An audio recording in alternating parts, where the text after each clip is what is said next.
todos, estamos con el profesor Ariel Buencuero.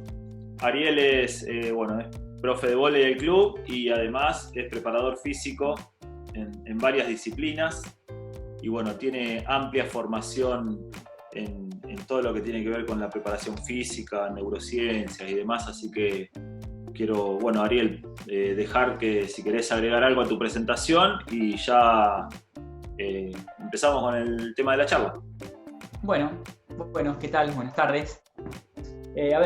Arrancar el título que decidimos ponerle a esto era Desarrollo de la zona media del deportista, y un poco pretende abarcar desde el porqué primero, ¿no? Porque el hecho de crear la necesidad es lo primero que uno tiene que, lo primero que a uno se le plantea, y en función de eso uno se va planteando cómo arrancar y por qué.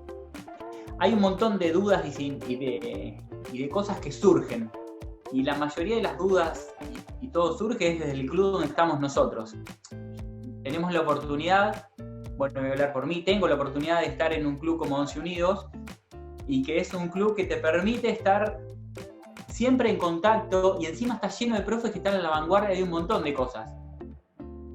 Qué sé yo, en la natación está Federico Díez, está Ezequiel Valdés, Pablo del Coto en el beach volley.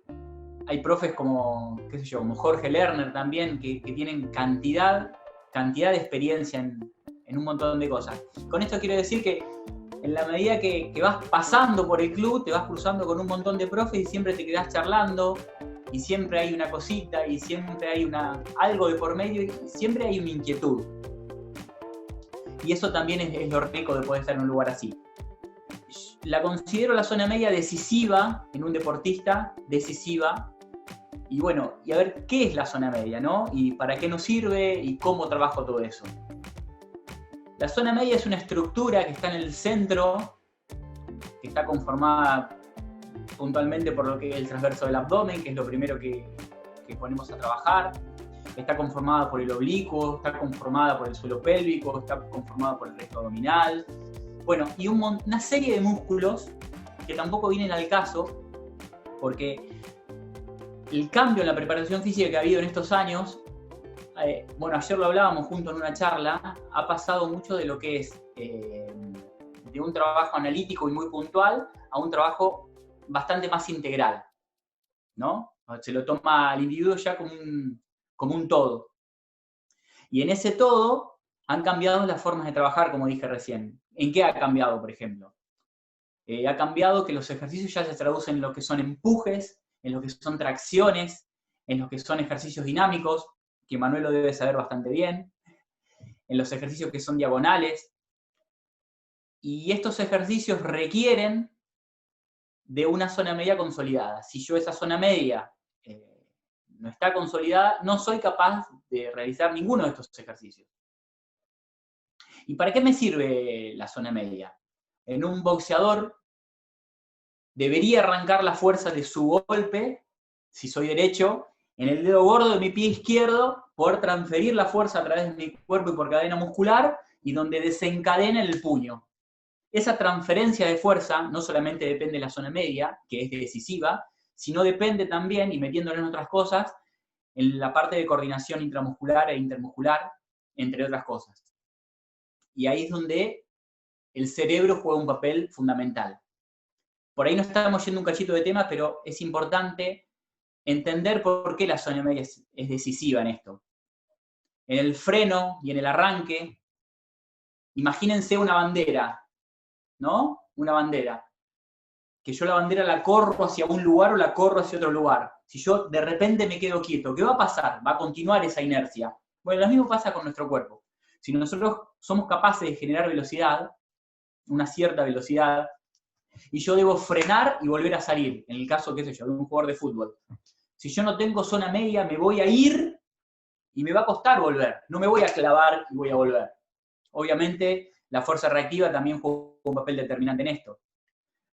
En un jugador de tenis, en la derecha del tenis, en esa rotación del oblicuo veloz que hace, un tenista, en un jugador de vóley, en la flexión cuando ataca, o en el bloqueo que contrae la zona media.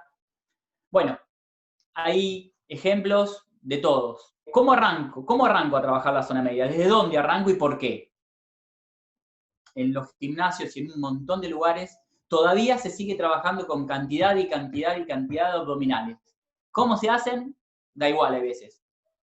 Y en realidad, lo primero que tengo que hacerle entender al cerebro es reconocer los músculos que pongo en práctica. Si el cerebro no es capaz de reconocer lo que estoy haciendo, difícilmente lo puedo hacer en forma eficaz. Entonces le tengo que enseñar eso a mi cerebro. ¿Cómo se los enseño? Bueno, se lo tengo que tratar de enseñar, y acá va el ojo clínico de cada entrenador, tratar de buscar un ejercicio que sea acorde a esa persona. ¿Qué sé yo? Si yo lo veo que está haciendo un abdominal, una flexión de tronco normal, y veo que se le levanta la cola, yo tengo que saber por qué se le levanta la cola. Si veo que no se enrosca sobre sí mismo para levantarse, tengo que saber por qué. Y esos por qué a mí me van a dar la posibilidad de darme cuenta qué es lo que está pasando y cómo corregirlos. Hablábamos recién del transverso del abdomen. Bueno, ¿cómo trabajo el transverso del abdomen y qué músculo es? El transverso del abdomen es un musculito que normalmente está hiperlaxo en la mayoría de las personas, sobre todo en las personas sedentarias, y es la primera barrera que tengo abdominal desde la columna vertebral hacia adelante. Es lo primero que yo debería solidificar. ¿Qué función tiene el transverso del abdomen? Bueno, el transverso del abdomen por ahí se puede encargar de soplar. Si ustedes hacen una inspiración profunda y soplan todo el aire que tienen, ahí estarían trabajando el transverso del abdomen. El transverso del abdomen, al igual que el resto de los músculos, entonces, ¿de qué nos vamos a encargar junto a todos los músculos de la zona media, inclusive el transverso del abdomen, que es el primero que vamos a trabajar? De aumentar la presión intratorácica. Bueno, ¿y cuáles son las cosas que me pueden llegar a traer problemas? ¿No? ¿Por qué el transverso del abdomen está hiperlaxo? Bueno, primero porque no lo trabajo. Y después, nuestro tronco, en un corredor, por ejemplo, en el afán de solidificarse en la zona media, lo que hace la cadera es horizontalizarse. Nuestra cadera, en vez de estar vertical, en vez de estar la cadera alta y pegar la columna hacia atrás, llevarla hacia atrás, genera una hiperlordosis y nuestra cadera tiende a la horizontal. Eso hace que nuestra zona media esté bastante más endeble para realizar un ejercicio de fuerza. No estoy hablando para correr. Entonces, yo lo que debo hacer es verticalizar la zona media. ¿Sí? Bueno, ¿cómo lo hago eso? Yo trabajo con algunos ejercicios que son simples. El ejercicio más simple es acostar a la persona boca arriba, flexionar las rodillas, ponerle una bandita, un fleje, una soga, lo que a ustedes se les ocurra, justo en la curvatura lumbar. Y pedirle a esa persona que apriete con la zona lumbar. Y yo no pueda sacar esa bandita, ese fleje o lo que sea. Si esa persona es capaz de hacerlo, bueno, ahí tenemos suerte y esa persona puede reconocer el transverso del abdomen. Mayoritariamente los nenes y las personas sedentarias no lo pueden hacer, porque no saben cómo hacer fuerza, van a empezar a ver que mueven la cola para adelante y para atrás y no se van a dar cuenta cómo hacerlo.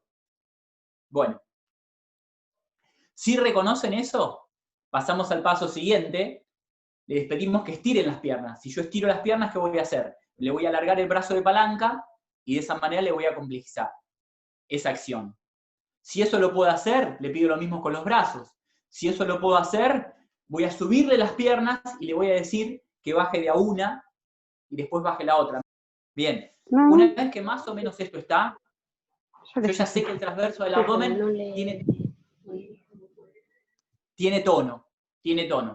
Y eso es importantísimo. Lo estoy reconociendo y tiene tono.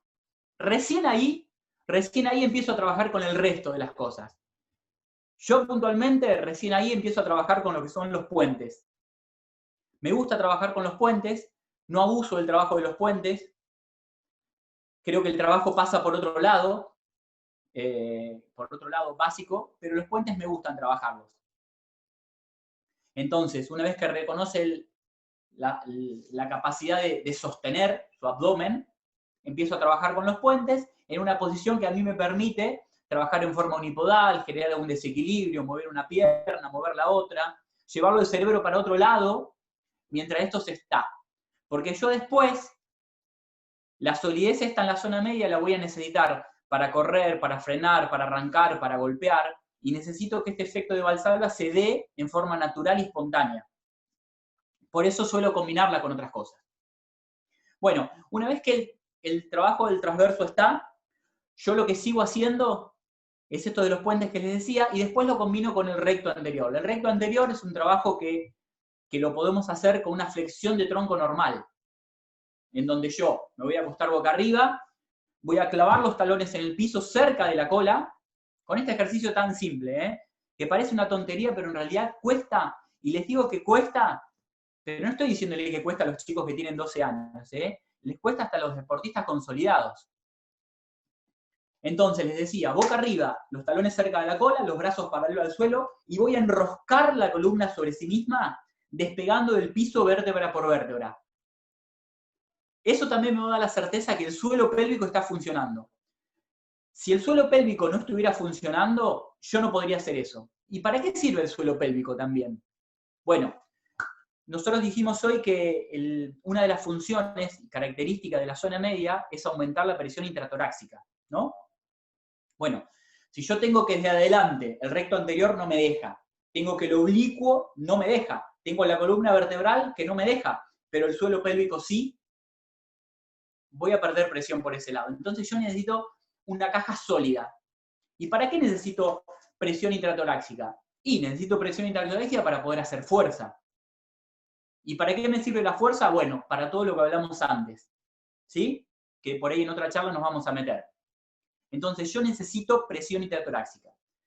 El transverso del abdomen es la primera barrera que ya le empecé a trabajar. Lo sigo solidificando y consolidando con todos los puentes. De puentes entendemos lo que son los puentes pronos, puede ser con antebrazos, pueden ser con las manos, con la punta de los pies detrás.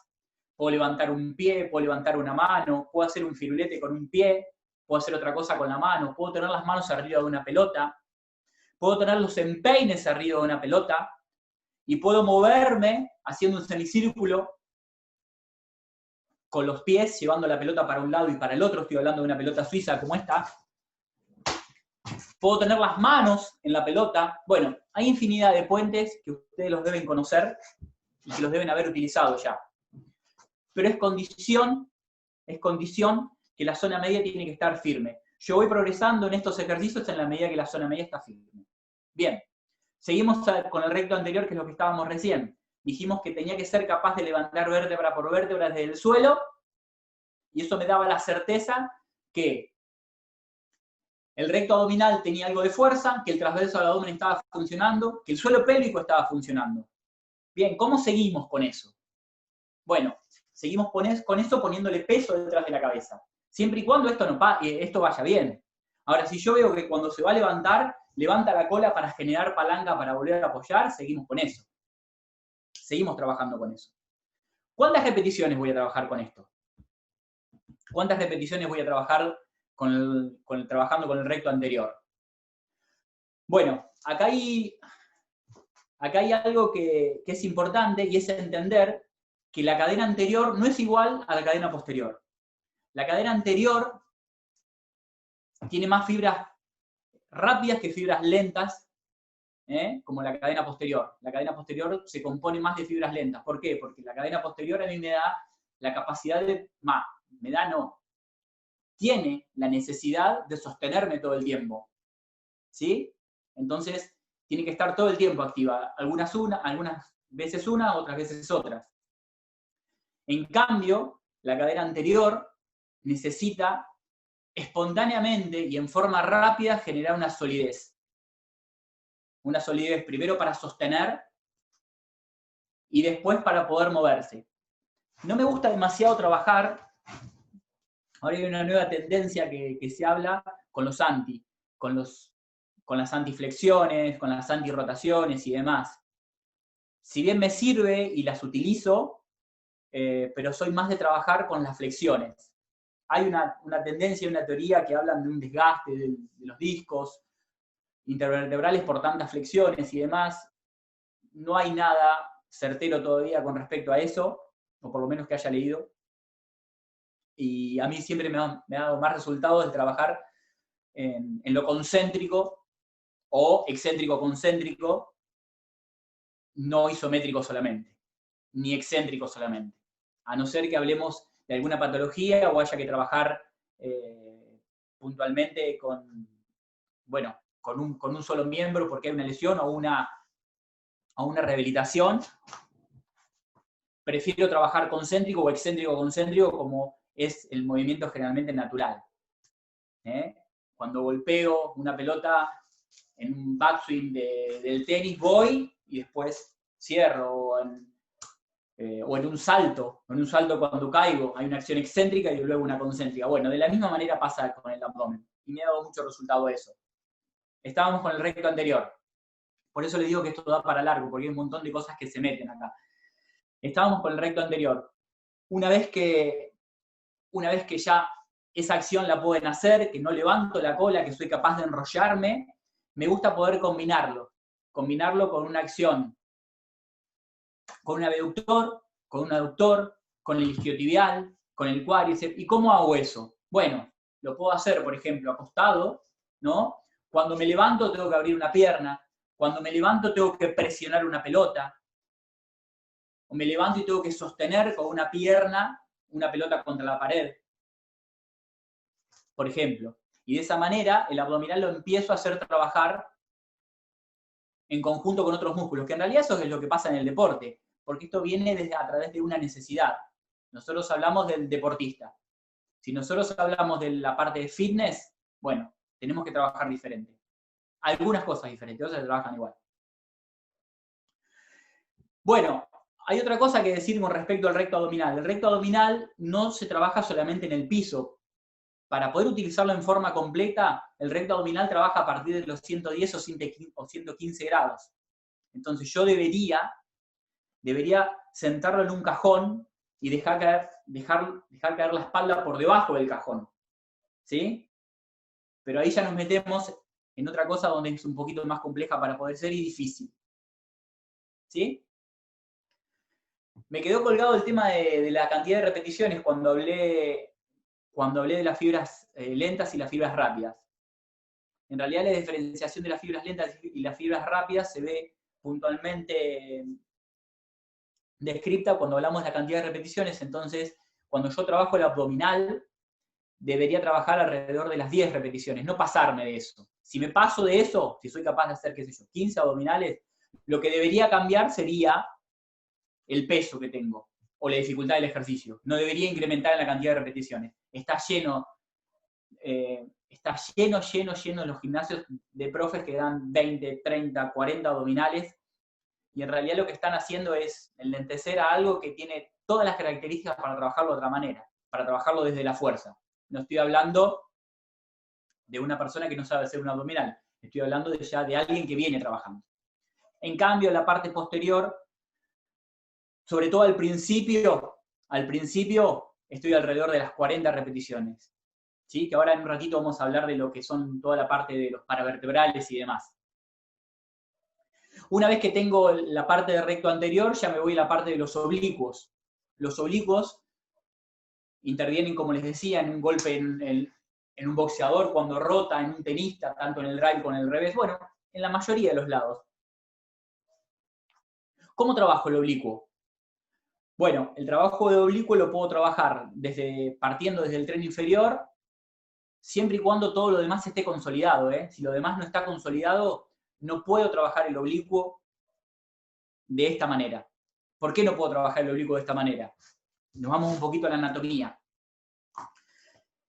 Cuando yo trabajo el oblicuo, lo que tengo que hacer es rotar el tronco, hacer rotar al tronco. Y si yo lo tengo que hacer rotar el tronco, lo que voy a involucrar directamente va a ser la columna vertebral. Y si yo involucro a la columna vertebral, los discos intervertebrales tienen que tener la suficiente separación como para que yo no pueda producir ninguna lesión.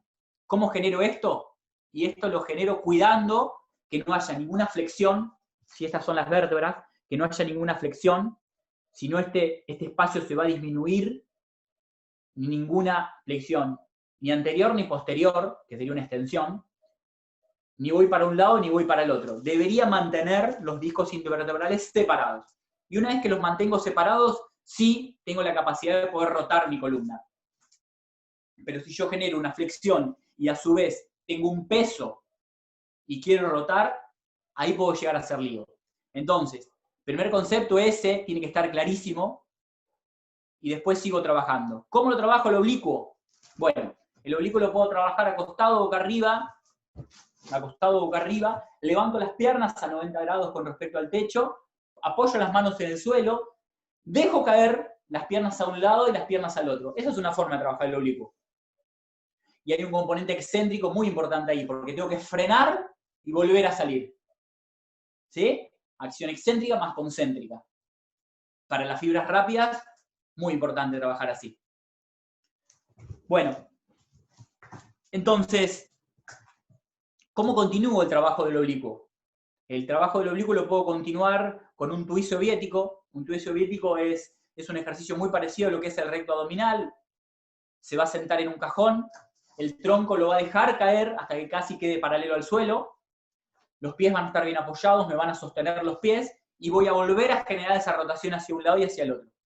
¿Se entiende lo que quiero decir ahí? Acá lo estoy viendo a Alejandra o a Emma.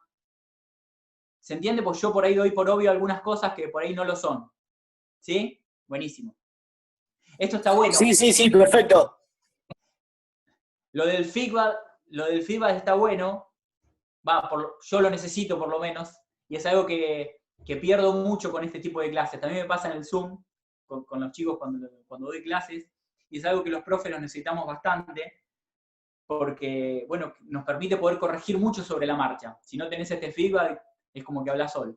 Bueno, entonces decíamos que teníamos cómo trabajábamos el oblicuo y cómo cambio la dificultad de esto, porque ahí me estoy quedando con una partecita nada más de todo esto.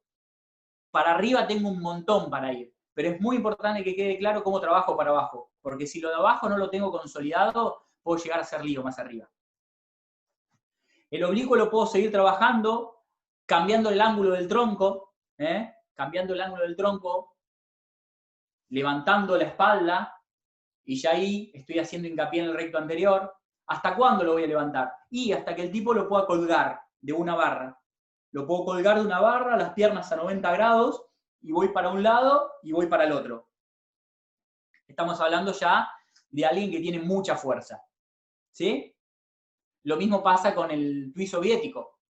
Voy cambiando la orientación del tronco hasta que queda con la cabeza para abajo. Esto es más o menos algo bastante por arriba de lo que sería la parte anterior. La parte anterior. Ahora nos vamos a ir un cachito a la parte posterior si hay tiempo, Seba. Yo no sé cómo estamos. Estamos medio jugados, pero si querés seguimos y para la ronda de preguntas podemos hacer una nueva sesión. Dale. Bueno, la parte posterior, en realidad, como les decía recién, al principio suelo trabajar mucho sobre cantidad de repeticiones, que más o menos son entre 30 y 40 repeticiones, por esto que les decía es el tipo de fibras que tienen. Los ejercicios que básicamente utilizo, primero son todos los ejercicios de piso. Estamos hablando de alguien que no tiene ningún tipo de lesión, que no tiene escoliosis, que no tiene ninguna patología tampoco, ni que no tiene escoliosis, que es un tipo que es medianamente sano, ¿sí? Si no, bueno, tomaremos recaudos para con esa persona o con ese individuo, ¿sí? Entonces, ¿cuáles son los ejercicios básicos que arrancamos con esto? Los ejercicios básicos que arrancamos con esto son los nados cortos, nados largos, nados con un brazo, nado con el otro, los brazos hacen una cosa, las piernas hacen con otra, porque esto es otra cosa que también puedo ir haciendo. Normalmente, este tipo de ejercicios de zona media los utilizo cuando arrancamos en el gimnasio, cuando empezamos. Porque lo primero que tiene que entender el cerebro es que lo primero que tengo que tener sólido es la zona media para poder hacer cualquier ejercicio. Para hacer cualquier ejercicio dinámico, para poder saltar, para poder correr, para cualquier cosa necesito tener solidez en la zona media. Entonces, cuando entro al gimnasio, va a ser zona media. Movilidad articular, si querés, que es importante, zona media. Y le agrego, como decía recién, siempre alguna cosita que tiene que ver con lo coordinativo y que me va sumando, sobre todo en los más chiquititos, que se acostumbren a trabajar en forma disociada, con los brazos, con las piernas. Una pierna sube, la otra se abre, un brazo va para adelante, el otro va para el costado, y los multífidos, los paravertebrales, los lumbares siguen trabajando y siguen trabajando. Entre 30 y 40 repeticiones. Una vez que eso ya lo trabajé, ¿cuánto tiempo? Y lo trabajé, no sé, un mes. Ya puedo empezar a trabajar con la parte de hiperextensiones. ¿Cuáles son las hiperextensiones? Lo voy a poner en un banco, voy a apoyar los muslos en el banco, va a bajar y va a subir. Va a bajar y va a subir. ¿Cuántas repeticiones? 15, 20 repeticiones, me achico un poco ahí ya, porque ya es un ejercicio que carga bastante la zona lumbar, sobre todo si no están acostumbrados. ¿Con qué sigo? Y sigo con las hiperextensiones al revés. ¿Cuáles son las hiperextensiones al revés? Las piernas. ¿Cómo sigo? Le agrego peso a los brazos, le agrego peso a las piernas. ¿Qué pasa si tengo un deportista que requiere más solidez? ¿Qué sé yo? Un jugador de rugby. Un jugador de rugby, un jugador de taekwondo, un taekwondista, que con Emma lo hemos hecho un montón de veces. Puedo agregar una barra adelante, subo y llevo la barra al pecho, entonces el dorsal termina solidificando esa zona junto con el romboide y tenemos un conjunto de músculos. ¿Por qué hay que pensarlo así? Hay que pensarlo desde el conjunto de músculos en realidad. Hay que trabajar como un conjunto de músculos. Ya no trabajamos más en forma aislada. A no ser, como les decía recién, que haya alguna lesión o algo. Qué sé yo, o en el voleibol algún ejercicio preventivo que tiene que ver con la rotación externa o con un descenso escapular, pero en general se trabaja en forma conjunta. Peso en las piernas, una pelota, una medicine ball. Subo con una barra corta y roto, siempre y cuando mantenga una línea. Y otra cosa que es importante que me había olvidado de decirles, hay tantas cosas para decir, es que la zona media es tan pero tan importante, porque cuando hago fuerza, yo necesito mantener la espalda recta a cualquier precio. A cualquier precio. ¿Sí? Cuando yo tengo peso encima, voy a hacer una sentadilla, yo necesito tener la espalda recta a cualquier precio. ¿Cuánto voy a bajar en una sentadilla? Lo que me permita mi flexibilidad, mi movilidad y la solidez. ¿Sí? Entonces la zona media es decisiva para cualquier cosa. Y alguien con una zona media consolidada me va a cambiar muchísimo, muchísimo, muchísimo la performance, de cómo se movía antes y cómo se mueve ahora, inclusive sin aumentar otros parámetros de fuerza. A ver, yo no sé si me olvidé algo, porque en realidad anoto las cosas acá, pero yo no sé para qué las anoto, porque después no le doy bola, no las leo. Así que, no sé, lo dejamos ahí. Seba, cortamos acá que se nos fue un poco. Bueno, no sé si tienen alguna duda los chicos o algo. dale, bárbaro. Lo que sé lo respondo, lo que sé le digo que no, Lo que no sé. Decime, yo voy a empezar. A ver, Ale, dale, Ale. No, ¿te acordás la primera reunión que tuvimos en el club con todos los profes del gimnasio? Sí. Bueno, ahí lo que más, se destacó es que se concientice al alumno de todo lo que está diciendo ahora Ariel. Que lo más importante, porque a veces la gente llega al ejercicio como puede y no entiende que, cuáles son los pasos a seguir, como lo mencionó Ariel, para llegar a un buen resultado. Entonces después viene, me duele la cintura, me duele el cuello, me duele... Entonces que es importantísimo, que bueno, yo que lo veo en Pilates, que para mí el medio es la zona más fuerte del trabajo en Pilates, es lo más importante que hay que decirle al alumno ni bien empiece cualquier tipo de actividad, justamente para que no se lesione, que es algo que habían planteado y que me parece excelente. Es un comentario más que una pregunta. La charla estuvo buenísima y más claro, imposible, pero que en realidad hay que concientizarlo a los alumnos o al que haga una actividad física de la importancia de eso. Bien. Sí, es re importante. Re importante. Ariel, mirá, nos queda menos de un minuto. Ojo con lo que vas a preguntar, ¿eh? No.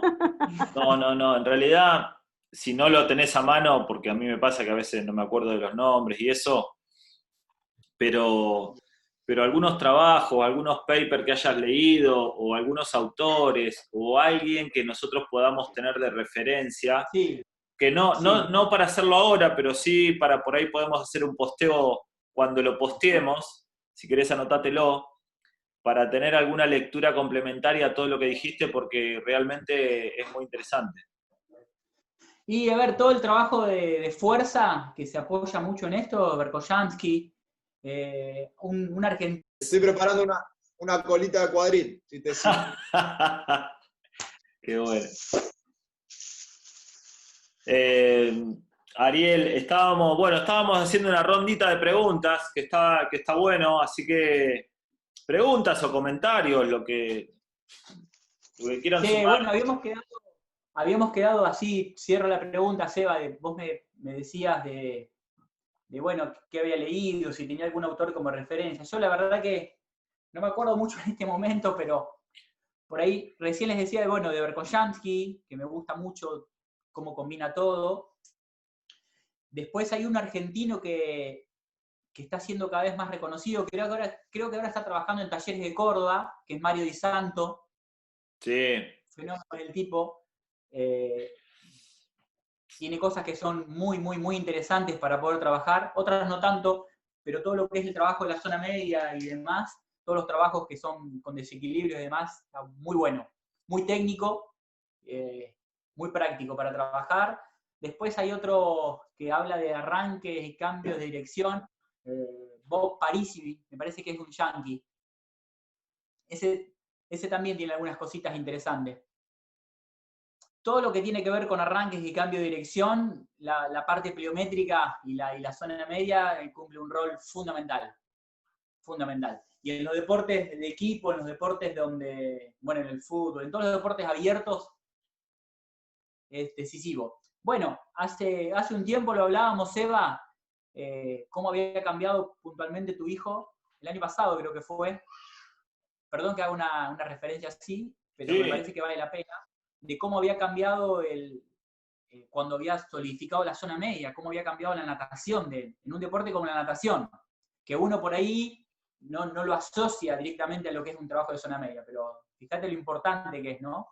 es Ya con eso decimos. decisivo. Vos dijiste la palabra decisivo al principio de la charla, y en la natación es decisivo. Si no tenés una zona media fuerte, no podés conectar lo que sucede tren superior con tren inferior, y entonces vivoreás en el agua y no, tremendo.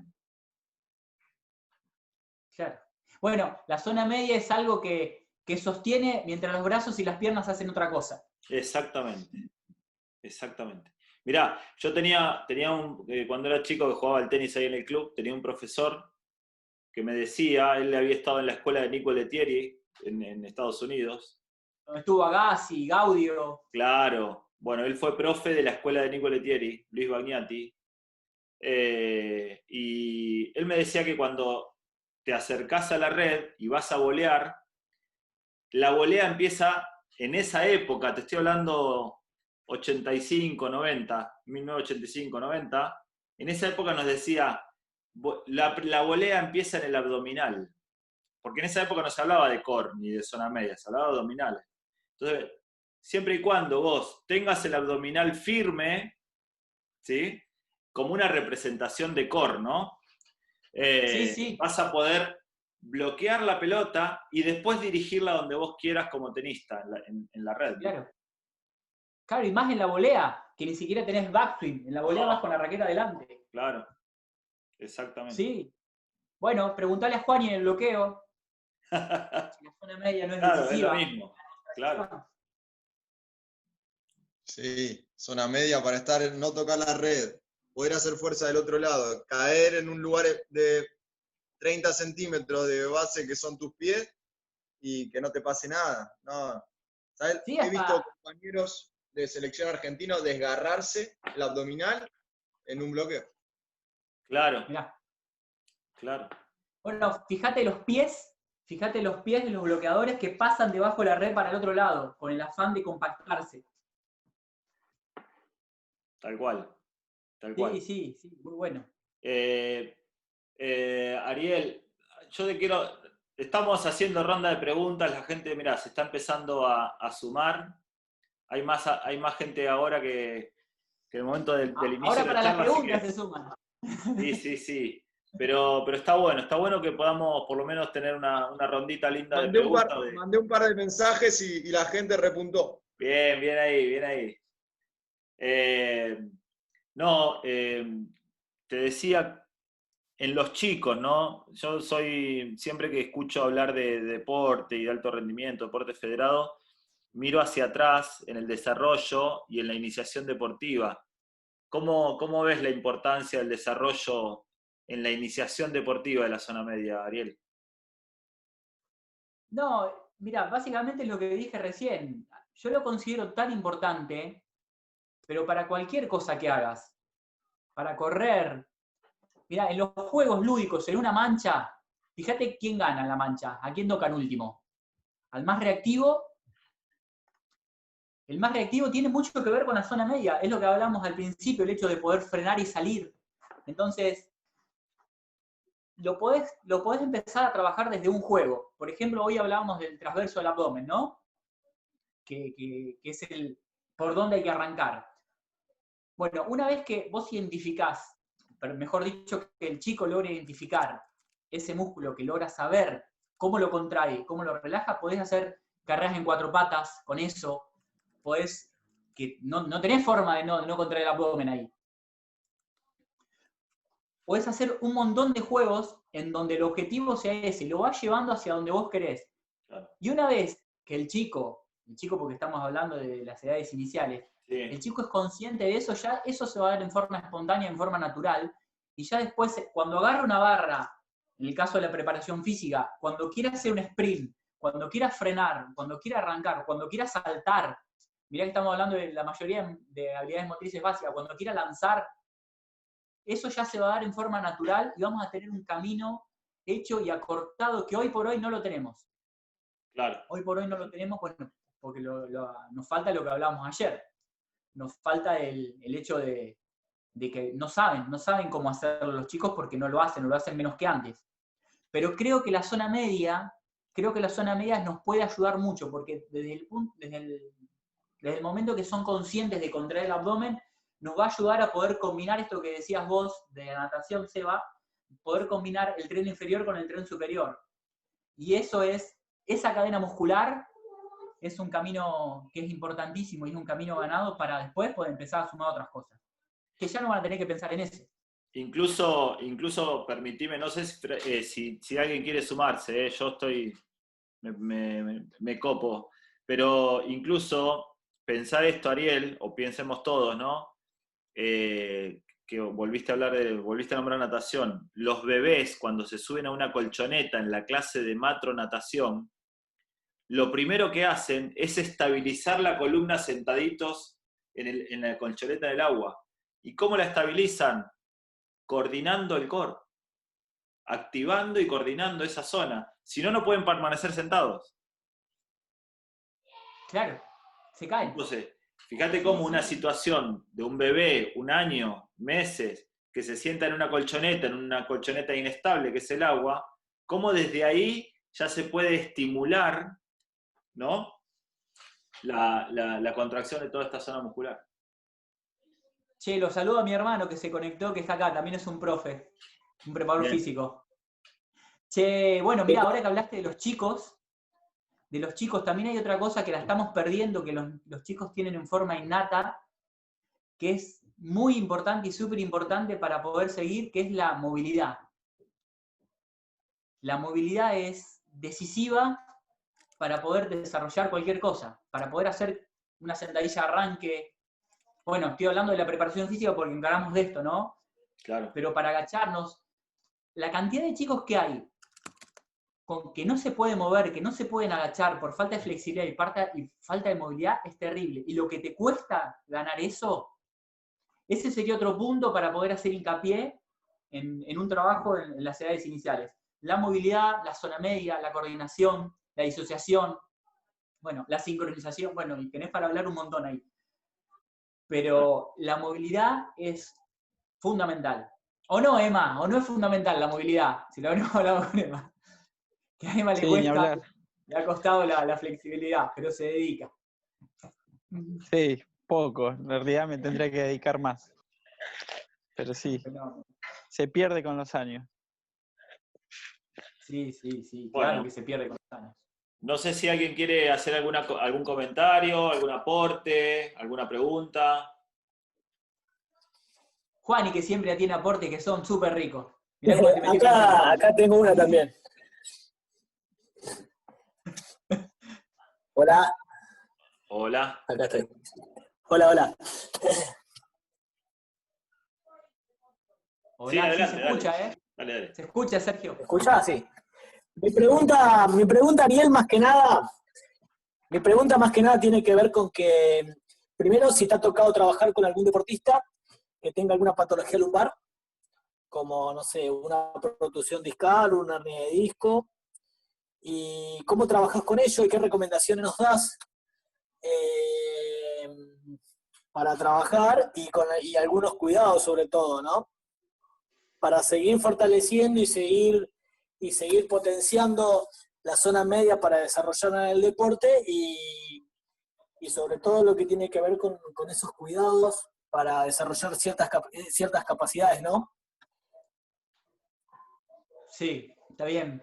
Bueno, me la preguntas, mira, suerte que es mi hermano. Imagínense si era un desconocido. Che, sí. ¿Se escuchó bien, no? Bueno, mira. Sí, se escuchó perfecto. Sí, clarísimo. Bueno, mira, en realidad no me tocó nunca trabajar con una persona que tenga... Perdón, porque a mí se me corta un poco. No sé, ¿se escucha acá, Emma, Juan? Sí, se escuchó perfecto. Sí, se escucha Debe ser perfecto. el problema de... Bueno, en primer lugar, a mí no me tocó trabajar con deportistas con ese tipo de lesión. A lo sumo alguna escoliosis, a lo sumo... Sí, ese tipo de cosas. La solidez en la zona media me ha dado la chance de poder acercarme a trabajar desde donde quiero. Desde donde quiero es con ejercicios generales para poder trabajar la fuerza. Lo que hago con personas que tienen escoliosis, con personas que tienen alguna patología lumbar, si lo permite, es un trabajo unipodal. A mí el trabajo unipodal me ayuda muchísimo a poder trabajar la fuerza en el caso del tren inferior sin cargar demasiado la columna. Pero lo primero que hay que hacer, sin lugar a dudas, es tratar de solidificar la zona media, pero solidificarla manteniendo la movilidad porque la movilidad es lo que me va a seguir dando salud. Si yo acorto esos rangos de movimiento, esos rangos son los que no me van a permitir compensar, qué sé yo, por ejemplo, cuando hago un press de hombro. A mí no me gusta hacer los press de hombro sentados, porque cuando hago un press de hombro sentado, la capacidad de corregir depende desde la cintura hacia arriba. Cuando hago un press de hombro parado, ya puedo corregir con la cadera también y me da un poquito más de chance de jugar y de no dejar tan expuesta la columna. Entonces, mantener los rangos de movimiento lo más amplio que puedo, siempre y cuando no me compliquen con esa patología. La solidificación de la zona media, bueno, en primer lugar, la solidificación de la zona media, mantener los rangos articulares y el trabajo unipodal. El trabajo unipodal me ayuda muchísimo a poder trabajar con personas que tienen patologías de columna, pero no he trabajado con patologías tan complejas como esa. Bien. Gracias. Bien. ¿Alguien tiene alguna pregunta más para hacer? ¿Algún comentario? ¿Aporte? Ari, querido. David. ¿Cómo estás? Se ve que estudió todo muy clarito, che. El gran David. Ari, escúchame, por ahí vos con tu experiencia, pasarnos a todos, o ayudarnos a poner el ojo fino en cuanto a detectar ineficiencia en el core. O sea, obviamente que en cada deporte es una situación particular, pero cuando vos agarrás y ves a un deportista y decís, mirá, a este le falta trabajo de zona media? Cuando lo ves correr, cuando lo ves frenar, cuando lo ves arrancar, cuando lo ves cuánto tarda en levantarse, me pasa con la jugadora. Ahí está Gonzalito de Mateis, un abrazo. todo. Sí, cuando lo ves correr básicamente te das cuenta. Cuando lo ves frenar y arrancar.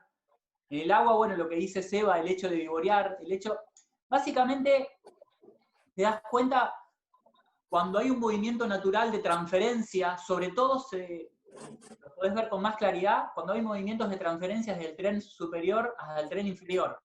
Y vos ves que no hay una continuidad. A veces que esa continuidad depende de la coordinación, pero la mayoría de las veces no depende de la coordinación, sino que depende de que no son capaces de transferir la zona media.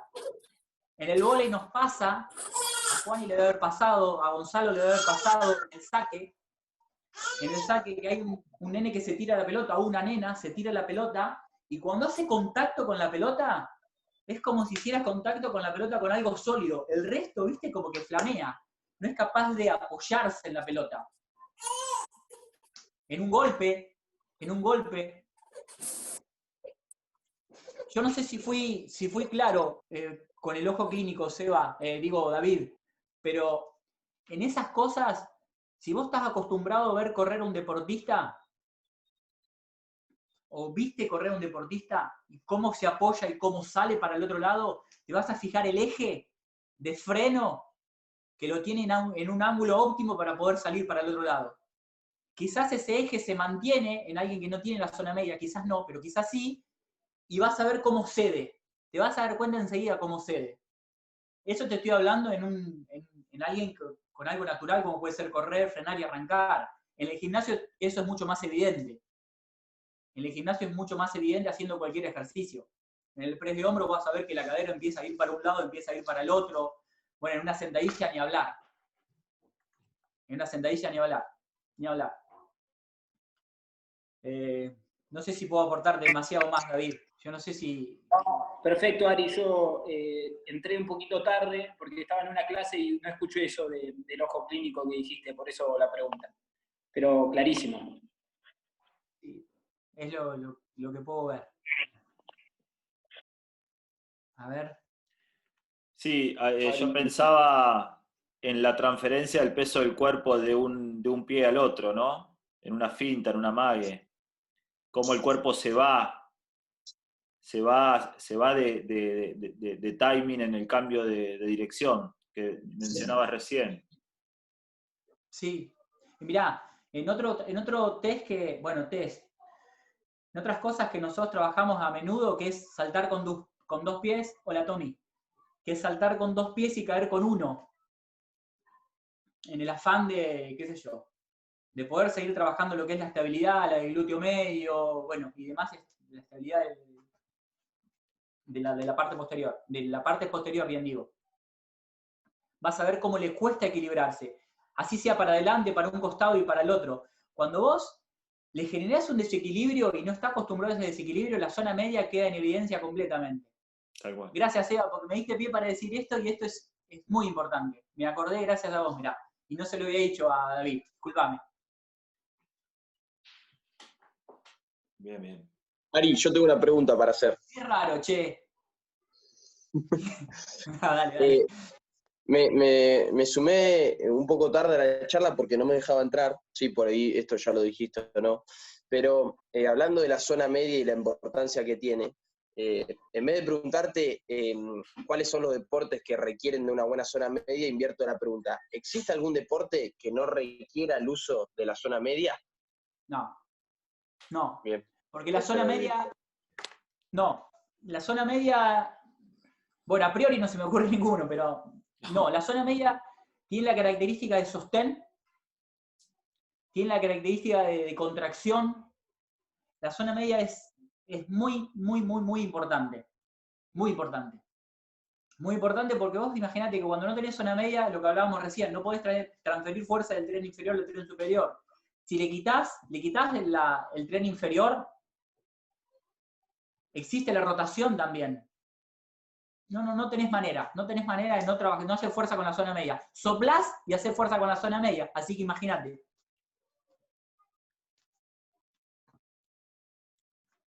Hola Ari, ¿cómo estás? Hola, Gonza. ¿Cómo andás? ¿Todo bien? Bien, qué lindo verte. No, bueno, gracias. Justo me invitó Juani porque estaba hablando para el CATS y no llegué, pero estaba al tanto.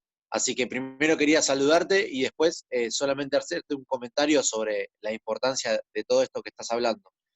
En el colegio donde yo estoy trabajando actualmente en primaria, el año pasado le dimos con mis compañeros de trabajo un gran desarrollo, una gran importancia al desarrollo de la fuerza en edades tempranas. Y gran parte del bloque del desarrollo de la fuerza comprendía el desarrollo del core o de la zona media, además de la fuerza rápida como para otras habilidades como el salto, el lanzamiento, etc. Pero nos dimos cuenta que las habilidades motoras básicas como el salto y el lanzamiento dependían pura y exclusivamente de que la zona central pudiera transferir esas fuerzas desde el centro del cuerpo al tren superior para lanzar y desde el centro del cuerpo al tren inferior para saltar. Sí. Bueno, ¿qué pasó? Te lo resumo. Como trabajar la fuerza no tiene un montón de mitos con respecto a las edades tempranas, empezamos a trabajar en niños. ¿Y qué nos pasó? Esto te lo puede contar mejor Agus Morea, que fue el que recibimos como 27 notas de los padres desde el cuaderno de comunicaciones, como ¿qué están haciendo con nuestros hijos que les duele la zona abdominal, les duelen las piernas, les duele los músculos? Porque ustedes, profesores de educación física, están trabajando la fuerza. Bueno, imagínate lo que fue responder esas 27 notas a mano, porque además los directivos del colegio, desconociendo esto, o sea, rodeados de mitos, o sea que tuvimos que hacer toda una educación también de los directivos del colegio y de los padres, de que esto que vos estás diciendo es fundamental, no solamente para el desarrollo deportivo, porque capaz el chico no quiere hacer deporte, pero para la estabilidad y para su salud. Entonces, tiene lo que vos estás diciendo, es clave para sea el ámbito deportivo o no sea el ámbito deportivo. O no sea el ámbito deportivo, si está directamente relacionado con la salud. Es más, la fuerza está indicada en la tercera edad. ¿Por qué? Porque la fuerza tiene la capacidad de osificar el hueso y está indicada en patologías como la osteocondritis, como la artrosis, bueno, cuidada, ¿no? Como la artrosis. En todas esas cosas, la fuerza está indicada en la tercera edad. Si vos tenés un sistema locomotor firme y fuerte, te da la posibilidad de mantener el rango articular, te da la posibilidad de poder, qué sé yo, mirá, por ejemplo, mirá, esto lo hablábamos, no sé si con Juan y la otra vez o con quién. Una señora de 80 años que se toma el colectivo, 70 años si querés. ¿Cuánto mide el escalón del colectivo desde el cordón de la vereda hasta el colectivo o desde el escalón hasta el suelo, hasta la calle? ¿Cuánto mide? Sí, 35, 40 centímetros. ¿Cuánto pesa esa señora? Cae con un pie o salta, cae con un pie. ¿Qué inercia tiene eso? ¿Cuánto peso está descargando esa señora sobre ese pie? Y nosotros en el gimnasio le hacemos agarrar una mancuernita de 2,5 kilos, ¿no? La bolsa del supermercado. ¿Cuánto la trae y cómo la trae? ¿En un brazo, en dos brazos? ¿Cómo la trae? Bueno, hay infinidad de cosas y hay cantidad de ejemplos de la vida cotidiana que demuestran lo contrario. El trabajo de la fuerza, bueno, por suerte ya eso se está desmitificando y ya los padres están empezando a entender un poco. Pero estas situaciones que decís vos, Gonzalo, existen y de a poquito van a ir saliendo. ¿Sabés por qué van a terminar? No pueden seguir existiendo. Porque hay un montón de fundamentos y hay un montón de pruebas de otro lado que nos van a dar la razón. Y si nosotros somos capaces de exponer esos fundamentos con convicción, con respeto por supuesto, pero con convicción, no tienen fundamento, no tienen forma de seguir siendo. Es así. Pero la fuerza en nenes hay que trabajarla y en la edad adulta también. Es así. No hay chance con eso. Y vamos a tener nenes que se van a mover muchísimo mejor. Perdón, escuchando un poquito el comentario que hacía Gonzalo, lo que le había pasado en la escuela, fíjense que hace unos 2 o 3 años recién la Sociedad Argentina de Pediatría reconoció el trabajo de los niños. Estamos hablando de la Sociedad Argentina de Pediatría. Imagínense lo que puede llegar a pensar un papá, ¿sí? Que el nene viene con unos dolores en las piernas, unos dolores en el abdomen o lo que sea. Fíjense lo mal informado que estamos y... Sí. Sí, los médicos inclusive... Disculpen, se me corta, no escucho bien. Ahí se escucha bien, Sergio, ¿eh? ¿No? Bueno. No. Sí, ahí escucho bien. Fíjense, después te voy a mandar el comunicado de la Sociedad Argentina de Pediatría, si querés para compartirlo y demás, creo que lo tengo yo. Bueno, sí, buenísimo. Buenísimo. Sí, con los médicos tenemos un tema también. Nosotros, bueno, en nuestro deporte, en el deporte que nos dedicamos, que es el voleibol, las lesiones de tobillo son bastante frecuentes. Primero por la debilidad que tienen los chicos en los tobillos, porque las zapatillas vienen cada vez más buenas, cada vez mejores. Entonces, eso hace que no tengan fuerza en los tobillos. En los tobillos, en los músculos de la planta del pie, en el sóleo, el gemelo y demás. Eso sumado a lo poco que venimos haciendo, ¿no? Pero bueno, esto decía con respecto a los médicos. Normalmente tenemos chicos que cuando se esguinzan y van a un médico, le ponen una bota y ese nene está 3 semanas con una bota. No estoy hablando de un esguince de 3er grado o una fractura, estoy hablando de un esguince normal de 1er grado. Eso nos ha pasado, ¿eh? Ese nene está 3 semanas con una bota, 1 semana más con una rehabilitación que depende quién la haga, y si tenés suerte, ese nene está más o menos rehabilitado, viene con el gemelo así y vuelve a la actividad. ¿Cuánto dura ese nene en la actividad? ¿Qué quiero decir con esto? Que muchas veces, no todos los médicos por suerte, pero muchos médicos siguen haciendo hincapié en ciertos programas y protocolos de trabajo que son a veces perjudiciales para el deportista. Y eso es algo que nosotros por ahí tenemos que tratar de tener en cuenta.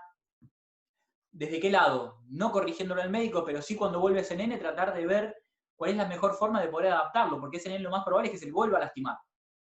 Y nos fuimos para cualquier lado de la zona media, pero bueno, pero es importante esto también.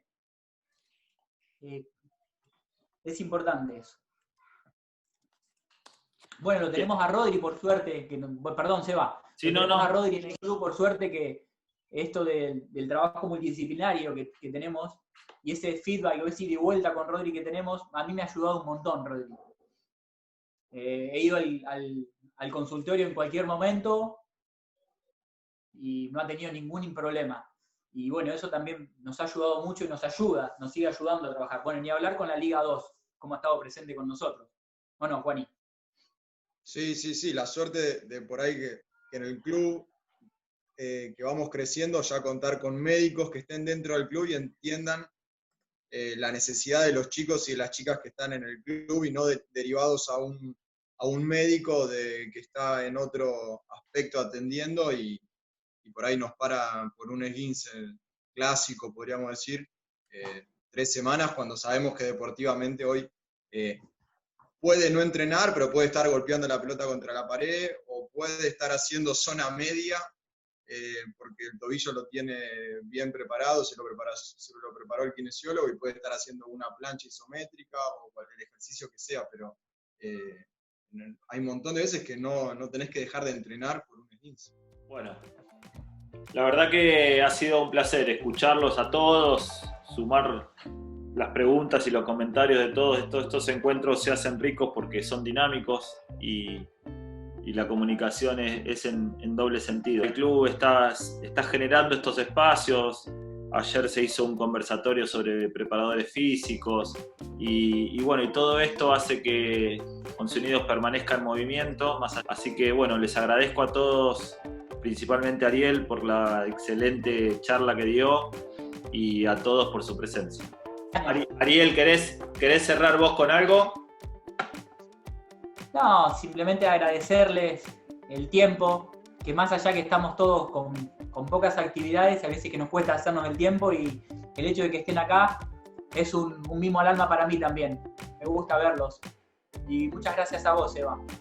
No, Muchas gracias. Siempre es agradable charlar con vos. no, por favor.